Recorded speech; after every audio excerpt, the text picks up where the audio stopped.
आज हम कर रहे हैं सैम्पलिंग डिस्ट्रीब्यूशन। सैम्पलिंग डिस्ट्रीब्यूशन देखो क्या होता है। कहता है sampling distribution is a series of all possible samples of a certain size और their statistics like mean, variance, standard deviation, moments etcetera which may be obtained from finite और infinite population. Sample distribution क्या होता है कि हमारे पास जो भी हमने पॉसिबल सैंपल लिए हैं कैलकुलेशन करने के लिए ये जिस भी साइज़ के, उसको हमारे पास सीरीज बनाना। Sample distribution is a series of all possible samples. सारे पॉसिबल सैम्पल्स की सीरीज, सारे सब पॉसिबल सैम्पल्स कैसे होने चाहिए, सर्टेन साइज़ के होने चाहिए और उनकी करेक्टरिस्टिक जैसे मीन निकाला, वेरिएंस निकाला, मोमेंट्स निकाला, स्टैंडर्ड डेविएशन निकाला, जो भी हमने निकाला है फाइनाइट और इनफाइनाइट पॉपुलेशन से जो कुछ भी हमने निकाला है उस सबकी एक सीरीज़ क्या बन जाती है हमारे पास, सैम्पलिंग डिस्ट्रीब्यूशन। डिस्ट्रीब्यूट करना मतलब उसको तरीके से अरेंज करना। The concept of sampling distribution is very important and closely related with the testing of hypothesis। कहता है हमारे पास important concept है और किससे relate करता हुआ है, testing of hypothesis से relate करता हुआ concept है। कहता है thus if we select a number of independent random variable of a definite size from the population and calculate the some statistics such as mean, variance, standard deviation etc. we get a series of that statistics। कहता है इसका मतलब क्या है, अगर हम select करते हैं फाइनाइट नंबर अगर हम सेलेक्ट कर लेते हैं इंडिपेंडेंट रैंडम सैंपल्स, कोई भी रैंडमली सैंपल उठा लेते हैं हमारे पास डेफिनेट साइज़ के किसी भी पॉपुलेशन से और उसकी सब करेक्टरिस्टिक निकाल लेते हैं। क्या निकाल लेते हैं, उसका मीन निकाल लो, वेरिएंस निकाल लो, उसका स्टैंडर्ड डेविएशन निकाल लो, जो भी निकालोगे series of value of that statistics. The values obtained are put in the form of frequency distribution और प्रोबेबिलिटी डिस्ट्रीब्यूशन। कहता है जो वैल्यूज़ निकाली हैं उसको हम फ्रीक्वेंसी डिस्ट्रीब्यूशन या फिर प्रोबेबिलिटी डिस्ट्रीब्यूशन में पुट कर देंगे। This distribution is called sampling distribution. जो भी तुमने वैल्यू निकाली वो किसके लिए निकाली, वो पॉपुलेशन से निकाली है, कैलकुलेशन के लिए निकाली है। कहता है उसको पॉपुलेशन में अगर हमारा वो कर दें, डिस्ट्रीब्यूट कर दें, तो वो हमारे पास क्या हो जाएगा, फ्रीक्वेंसी डिस्ट्रीब्यूशन बना ले या फिर प्रोबेबिलिटी डिस्ट्रीब्यूशन बना ले, तो वो डिस्ट्रीब्यूशन क्या बन जाएगा, sampling distribution of statistics under consideration. जो भी हमने लिया था उसको कंसीडर करते हुए। For example if 10 samples have been taken from the universe x1 and if x1 bar, x2 bar, xn bar represent their mean values which can be put in the form of frequency distribution, then such a frequency distribution is called sampling distribution। Example ये कहता है कोई भी मान लो 10 sample उठा लिए हमने किसी भी पॉपुलेशन से। कहता है हमने 10 सैंपल उठा लिए किसी भी यूनिवर्स से, किसी भी पॉपुलेशन से। कहता है x1 बार, x2 बार, xn बार जो है उनके मीन ले लिए हमने। वो हमारे पास मीन क्या है, उस मीन को हम फ्रीक्वेंसी डिस्ट्रीब्यूशन में पुट कर देंगे तो वो हमारे पास क्या बन जाएगा, स्टैटिक्स डिस्ट्रीब्यूशन बन जाएगा। ठीक है, सैम्पलिंग डिस्ट्रीब्यूशन बन जाएगा। वो sampling distribution are of great importance, they help us to great extent in estimating the parameter value within a degree of variability. कहता है कि बहुत हेल्पफुल हैं। कहाँ पर हेल्पफुल हैं, ये हमारे पास हेल्प करते हैं कि एस्टिमेट लगाने में। एस्टिमेट लगाओगे with a certain degree of variability. Certain degree of variability का मतलब क्या, कि हमारे पास क्या होगा कि डिग्री ऑफ एक्यूरेसी भी, रिलायबिलिटी भी मेंटेन रहेगी, डिग्री ऑफ एक्यूरेसी मेंटेन रहेगी। उससे क्या होगा, सैम्पलिंग डिस्ट्रीब्यूशन का क्या होगा कि अगर हमने उसको अगर एक फ्रीक्वेंसी डिस्ट्रीब्यूशन वाली टेबल में रख दिया है, सेट कर दिया है, तो उससे हम क्या कर सकते हैं, उससे हम एस्टीमेट लगाना हमारे लिए आसान हो जाएगा। एस्टीमेट लगाना आसान हो जाएगा तो फिर क्या होगा, हमारे पास उस डिग्री ऑफ वेरिएबिलिटी भी मेंटेन रहेगी, मतलब एक्यूरेसी हमारे पास मेंटेन रहेगी और उसके अकॉर्डिंग हम एस्टीमेट लगा सकते हैं। और दूसरा ये हेल्प करेंगे हमारे पास कि हाइपोथेसिस को एक्सेप्ट करना है या रिजेक्ट करना है, उसमें भी हमारी हेल्प करते हैं। Conducting whether hypothesis to be rejected और एक्सेप्टेड, कि हम रिजेक्ट कर रहे हैं क्या एक्सेप्ट कर रहे हैं, उसके अकॉर्डिंग में हमारी हेल्प करेगा। In case of finite population the size n, the total number of all possible samples of size of certain size n drawn with the replacement is denoted by n raise to power n and drawn without replacement is denoted by NCN। यहाँ ये एक important हमारे पास point आया। क्या कहता है, ये क्या कहता है कि अगर हमारे पास फाइनाइट पॉपुलेशन दे रखी है जिसका साइज हमारे पास कैपिटल N और हमारे पास नंबर ऑफ पॉसिबल सैंपल्स हमने लेने हैं, कोई भी सैंपल का साइज़ ले लिया स्मॉल n। कहता है अगर हमने total number of possible samples देखने हैं स्मॉल n के, साइज जो इसका साइज है स्मॉल एन है, तो कहता है अगर हमने निकालने हैं विदाउट रिप्लेसमेंट तो उसका हमारे पास क्या है, कैसे निकलेंगे, n raise to power n करके, और सॉरी विद रिप्लेसमेंट निकलेंगे n raise to power n करके, और विदाउट रिप्लेसमेंट कैसे निकलेंगे, एन सी एन करके यूज़ करेंगे हम इसका न्यूमेरिकल्स में। अब नेक्स्ट आया स्टैंडर्ड एरर। स्टैंडर्ड एरर क्या होता है, the standard deviation of sampling distribution of the static is called standard error. कहता है स्टैंडर्ड डेविएशन निकालना सैम्पलिंग डिस्ट्रीब्यूशन का, कहता है सैम्पलिंग डिस्ट्रीब्यूशन में से स्टैंडर्ड डेविएशन अगर हम निकालेंगे तो उसको क्या बोल देते हैं, standard error. Here the word error is used in place of deviation to indicate a variation among the samples occurs due to sampling error. कहता है कि हम यहाँ पर हम एरर का यूज़ कर रहे हैं डेविएशन की जगह पर। जैसे हम स्टैंडर्ड डेविएशन निकालते हैं तो स्टैंडर्ड डेविएशन को इसने स्टैंडर्ड एरर कह दिया है। कहता है स्टैंडर्ड एरर कह रहे हैं हम, यूज़ कर रहे हैं इसको डेविएशन की जगह पर। ये किसी लिए इंडिकेट कर रहा है, डेविएशन हमारे पास एरर इंडिकेट कर रहा है वेरिएशन को, variation among the samples occur due to sampling error. कहता है जो वेरिएशन हमारे पास आ रहा है सैंपल्स में ड्यू टू सैम्पलिंग एरर, उसको डिनोट कर रहा है, उसको हम कह देते हैं हमारे पास सैम्पलिंग स्टैंडर्ड एरर। अब देखो आगे क्या कहता है in this section we shall denote population mean and movements by mu.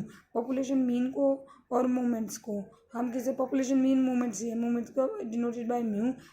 Population standard deviation by sigma. Standard population जब हम स्टैंडर्ड डेविएशन निकालेंगे उसको हम किससे डिनोट करेंगे, सिग्मा से। Sample size by n and sample mean by x bar. क्या क्या क्या क्या किसी से डिनोट कर रहे हैं, कहता पॉपुलेशन मीन होगा उसको हम म्यू से डिनोट करेंगे, मोमेंट होगा उसको हम म्यू से डिनोट करेंगे, पॉपुलेशन का स्टैंडर्ड डेविएशन निकला होगा तो उसको हम सिग्मा से डिनोट करेंगे, सैंपल साइज को एन कहेंगे और सैंपल मीन को क्या कहेंगे, एक्स बार कहेंगे। Standard deviation by S, sample standard deviation by S, और सैंपल स्टैंडर्ड डेविएशन को किससे डिनोट करेंगे, कैपिटल एस से।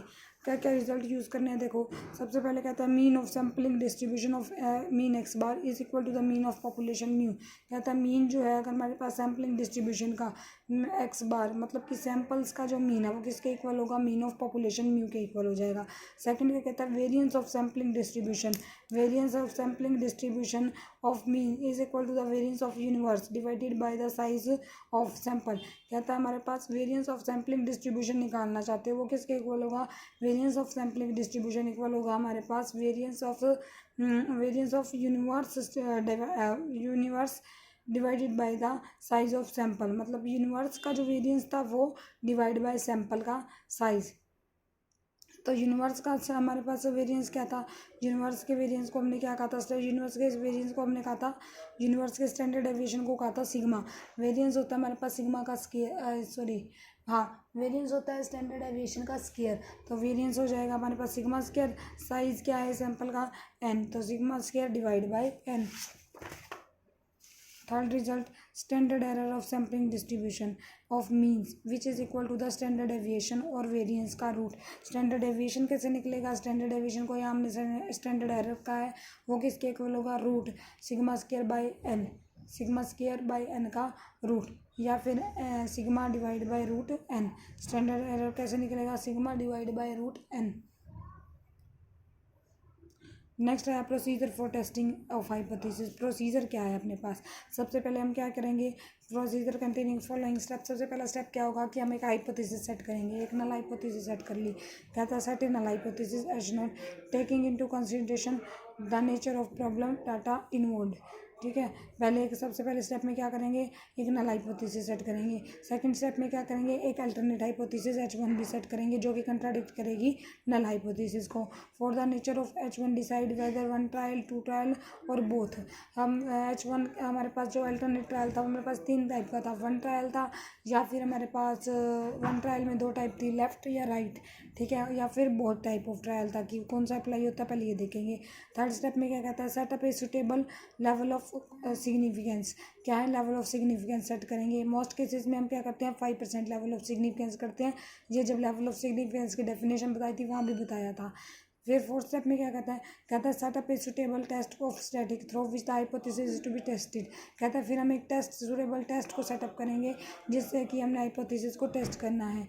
और क्या टेस्ट स्टैटिक जेड निकालेंगे, उसका क्या फॉर्म है, T minus E T divide by standard error of T under the null hypothesis where T is the sample static, T जो हमारे पास सैंपल स्टैटिक है।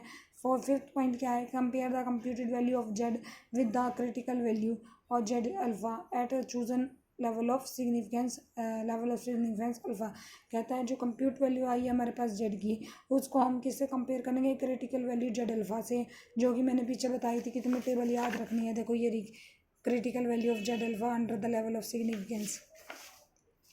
तो इससे कंपेयर करेंगे, कंपेयर करके if mod of Z is greater than Z alpha, अगर mod Z greater than Z alpha से तो रिजेक्ट हो जाएगा null hypothesis at alpha level of significance. अगर mod Z less than Z alpha से तो एक्सेप्ट हो जाएगा null hypothesis with alpha level of significance से।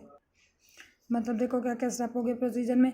सबसे पहला स्टेप तो null hypothesis H naught set करना, सेकंड में alternate hypothesis H one set करना, और एच वन सेट होने के बाद ये देखेंगे कि वो किस टाइप की है, लेफ्ट है राइट है या दोनों है। थर्ड स्टेप में क्या किया, लेवल ऑफ सिग्निफिकेंस सेट कर लिया, मोस्ट केसेस में हम 5% लेवल ऑफ सिग्निफिकेंस सेट करेंगे। फोर्थ स्टेप में क्या करेंगे कि हाइपोथेसिस का सुटेबल टेस्ट सेट कर लेंगे, suitable test of static through which the hypothesis to be tested set कर लेंगे कि टेस्ट कौन सा लेना है हमने, जिससे हमने हाइपोथेसिस को टेस्ट करना है। और वैल्यू निकालेंगे,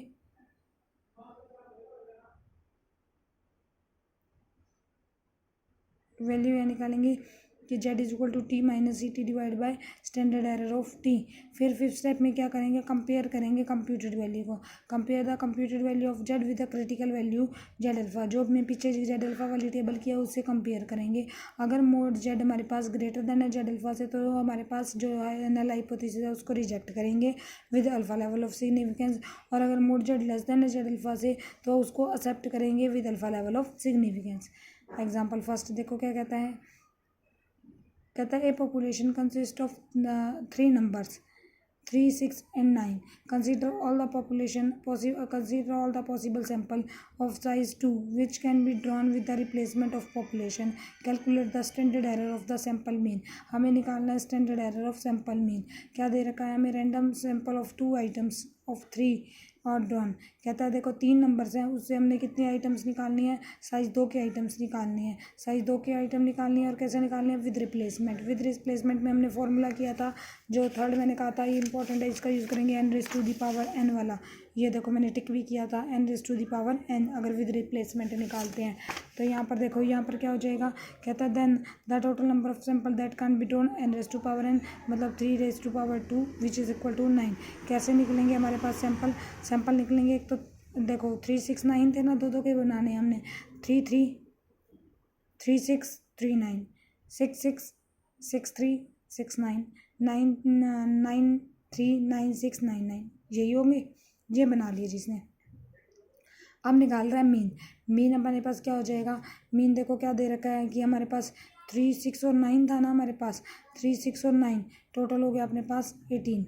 कैसे निकला मीन, ये देखो जी, पहले वाले का निकालो, पहले वाले का निकालोगे इधर से, इसका निकालोगे तो मीन कैसे निकलता है, 3 + 3/2, 6/2 3 आ गया, 6 + 6/2 12/2 6 आ गया, 9 + 9 18/2 9 आ गया, टोटल कर दिया।